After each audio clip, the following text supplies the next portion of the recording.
Apenas o segundo réu recorreu. O que ocorreu, o segundo réu, o processo dele está suspenso, enquanto o tribunal julga, e nós passamos para o julgamento de Wilton, que não pode ficar prejudicado aguardando a decisão do tribunal.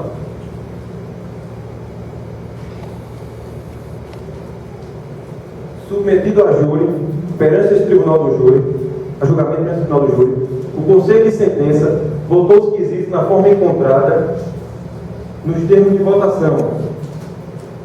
No âmbito do termo, o Conselho de Sentença decidiu que o réu, Wilton de Jesus Santos, qualificado nos autos, cometeu os crimes tipificados no artigo 121, parágrafo 2º, inciso 1, 3 e 4, combinado com o artigo 29 e o artigo 211, todos do Código Penal, ressaltando que apenas quanto ao segundo crime, ocultação de cadáver,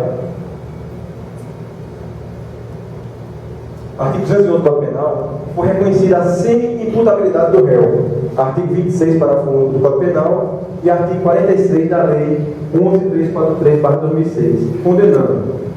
É o breve relato da dosimetria da pena.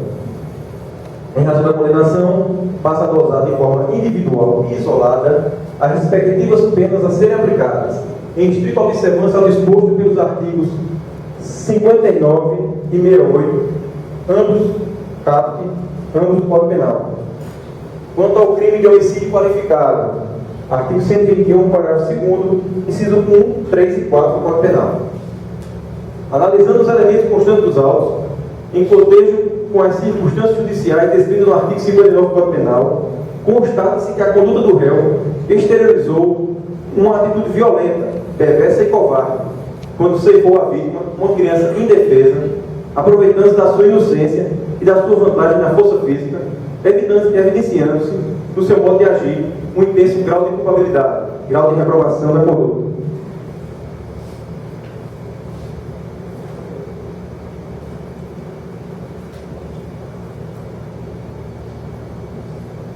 O réu é primário e não possui antecedentes criminais. Não foram coletados elementos suficientes para aferir a sua personalidade. São divergentes depoimentos sobre a sua conduta social. Assim, em respeito ao princípio do indúbio pro réu, deixo de valorá-la negativamente. O motivo do crime foi objeto de apreciação do Conselho de Sentença e servirá como agravante, segunda fase, do artigo 62, inciso 4 do CP. Executa o crime mediante paga ou promessa de recompensa. Portanto, deixo de considerá-lo desfavorável, nesse momento, preservando a inocorrência do bis in idem. Não posso considerar as circunstâncias desfavoráveis, novamente para evitar o bis in idem, porquanto, na segunda fase dessa dosimetria, reconhecerei a agravante do crime cometido a traição, emboscada ou dissimulação, que dificultou ou tornou impossível a defesa da vítima. Artigo 61, inciso 2, a linha C do Código Penal. As consequências foram gravíssimas, deixando um trauma irreversível em uma mãe que vive triste e angustiada, porque não pode mais criar o seu filho que tanto amou. Uma boa criança, um bom aluno, que não tinha atrito com ninguém, que não chegou sequer a receber o afeto do seu pai em sua curta vida. O comportamento da vítima em nada contribuiu para o delito, não podemos esperar a pena base do modo prejudicar o réu, pois está inserido na esfera do ofendido. Por oportuno, ressalto que utiliza a qualificadora do delito cometido mediante o emprego de asfixia para qualificar o crime de homicídio, artigo 121, parágrafo 2º, inciso 3 do CP, com pena base mínima de 12 anos, ficando as outras duas qualificadoras reconhecidas pelo Conselho de Sentença, artigo 121, parágrafo 2º, inciso 1 e 4, para serem aferidas como agravantes na segunda fase dessa dosimetria. Nesse sentido, é o entendimento do Supremo Tribunal Federal. Dosimetria da pena, homicídio triplamente qualificado, concorrência de qualificadoras. Na hipótese de concorrência de qualificadoras, no mesmo tipo penal, uma delas deve ser utilizada para qualificar o crime e as demais serão consideradas como circunstâncias agravantes. Precedentes: habeas corpus 80.771, habeas corpus 65.825, habeas corpus 79.538, habeas corpus indeferido, Supremo Tribunal Federal, HC 85.414, Minas Gerais. Advindo do Tribunal de Justiça de Minas Gerais.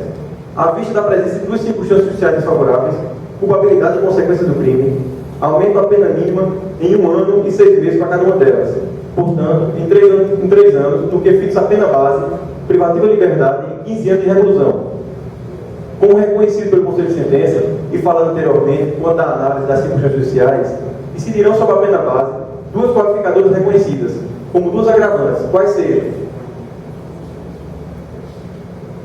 1. Crime cometido mediante pago ou promessa de recompensa, artigo 62, inciso 4 do CP.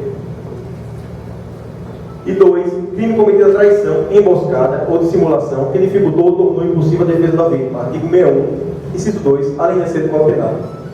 Comprovado que o crime foi cometido contra uma criança de apenas 8 anos de idade, à época do fato, folha 11, certidão de nascimento, reconheço a incidência de mais um agravante, a prevista no artigo 61, inciso 2, a linha H do Código Penal. O réu confessou em todas as esferas que cometeu o crime a mando do segundo réu. Assim, considero presente a atenuante da confissão espontânea. Artigo 65, inciso 3, a linha D do Código Penal. Consoante o entendimento justo da dominante, um sexto, arbítrio cada uma das agravantes em 2 anos e 6 meses, resultando em uma pena de 22 anos e 6 meses. No mesmo patamar, reduz a pena em 2 anos e 6 meses, por conta da atenuante da confissão, ficando a pena definitiva em 20 anos de reclusão, a míngua de causas de aumento ou diminuição de pena, a pena do homicídio, 20 anos de reclusão. 2. Quanto ao crime de ocultação de cadáver, analisando as diretrizes do artigo 59, denota que o réu agiu com culpabilidade normal à espécie, nada tem a se valorar. O réu primário não possui antecedentes criminais. Não foram coletados elementos suficientes para aferir sua personalidade. São divergentes depoimentos sobre sua conduta social, assim, em respeito ao princípio do pró-réu, desde que valorado negativamente. O motivo, as circunstâncias e as consequências são próprias do crime, salientando que a vítima não foi encontrada no dia seguinte. O comportamento da vítima em nada contribuiu para a formação do delito, réu que paga a condição econômica. À vista de todas as circunstâncias judiciais favoráveis, como medida obrigatória, fixa a pena privativa de liberdade, pena base, privativa de liberdade, do mínimo legal, ou seja, em 1 ano de reclusão, 10 dias de multa.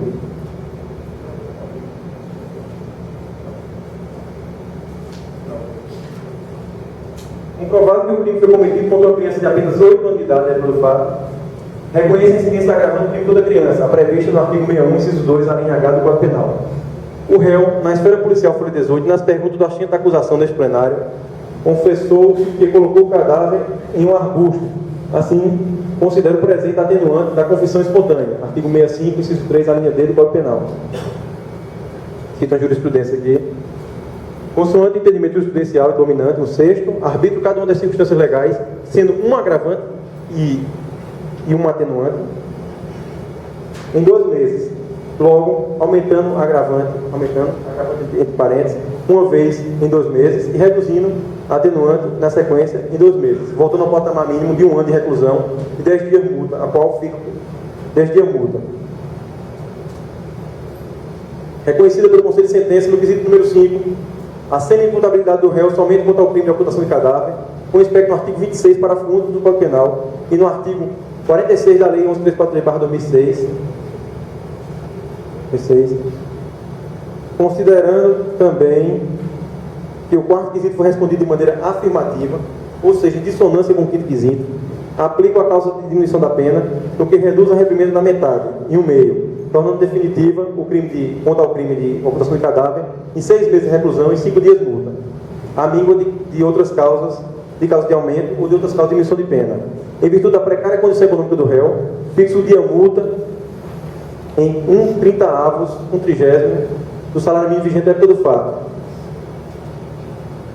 A multa deverá ser paga no prazo de 10 dias, a contar do trânsito julgado da sentença.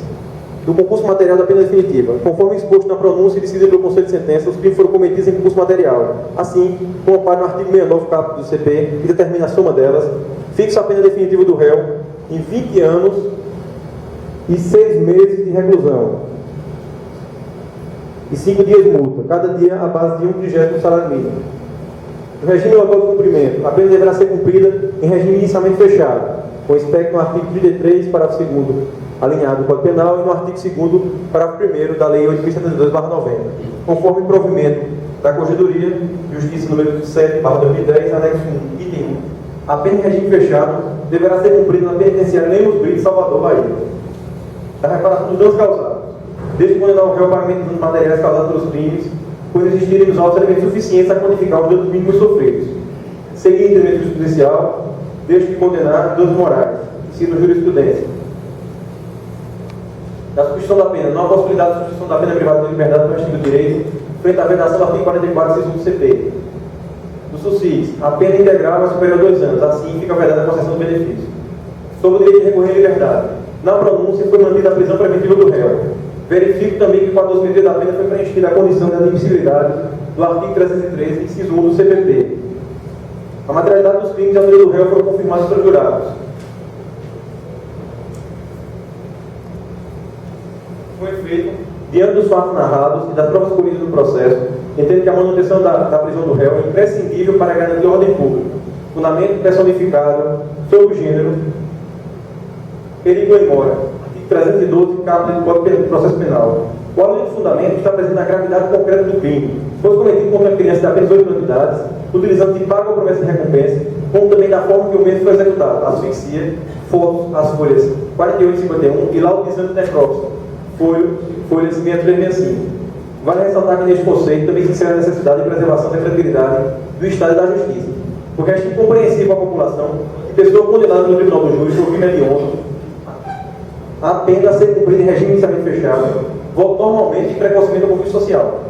Existe o que, logo em seguida da prisão do réu, o referido teve que ser remetido para a delegacia do município, em razão da revolta da população local, fato público e notório no seu comarca, folha 25. Além disso, estou comprovado que o réu ameaçou o menor, Douglas Santos Souza, afirmada nas declarações deste juízo, folha 127, neste plenário, corroborada pela informação prestada pelo CREAS, folha 77, sendo necessário garantir a segurança do declarante diante da ameaça de morte feita para que o mesmo não contasse a ninguém. Outro sim, neste julgamento, por esse magistrado, foi notada a comoção da mãe da vítima.